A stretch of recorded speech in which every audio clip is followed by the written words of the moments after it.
Summer season వచ్చేసింది. ఈ ఎండలు తట్టుకోలేక ఎక్కువగా జ్యూస్‌లే తాగుతూ ఉంటాం కదా! అయితే ఈరోజు జామ పండు జ్యూసు ప్రిపేర్ చేద్దాం. జామకాయలో విటమిన్ సి ఎక్కువగా ఉంటుంది. అదే బత్తాయి పండుతో పోల్చి చూస్తే విటమిన్ సి జామకాయలోనే ఎక్కువగా ఉంటుంది. మారుతున్న కాలానికి అనుగుణంగా వచ్చే సీజనల్ వ్యాధులు బారి పడకుండా ఉండాలి అంటే ఈ జామకాయను తినడం వల్ల మనకి వ్యాధి నిరోధక శక్తిని పెంచుతుంది. జామ పండు తీయగా ఉన్నప్పటికీ అది రక్తంలో చక్కెర స్థాయిని తగ్గిస్తుంది. గుండెకు ఆరోగ్యం, రక్తపోటును తగ్గిస్తుంది. ఫైబర్ అధికంగా ఉంటుంది.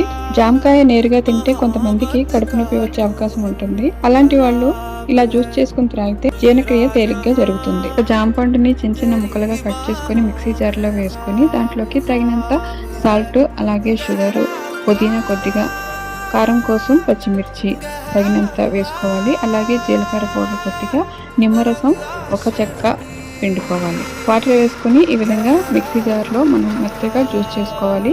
దీన్ని స్ట్రైనర్తో ఇలా వడగట్టేసుకొని దాంట్లోకి మనము వాటర్ యాడ్ చేసుకోవాలి. మనం ఒక జామకాయకి ఒక 4 గ్లాసుల వరకు మనకు జ్యూస్ అనేది రెడీ అవుతుంది. ఒక జామ పండుతో మనము 4 గ్లాసుల వరకు జ్యూస్ అయితే రెడీ చేసుకోవచ్చు. దాంట్లోకి తగినంత సాల్ట్, షుగరు యాడ్ చేసుకుంటే టేస్ట్ అయితే బాగుంటుంది. ఫైనల్గా బ్లాక్ సాల్ట్ కూడా వేసుకుంటే టేస్ట్ బాగుంటుంది.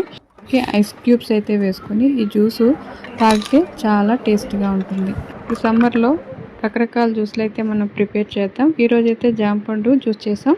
టేస్ట్ అయితే చాలా బాగుంది. మీరు కూడా ప్రిపేర్ చేయండి. నచ్చితే లైక్ చేసి షేర్ చేయండి. సబ్స్క్రైబ్.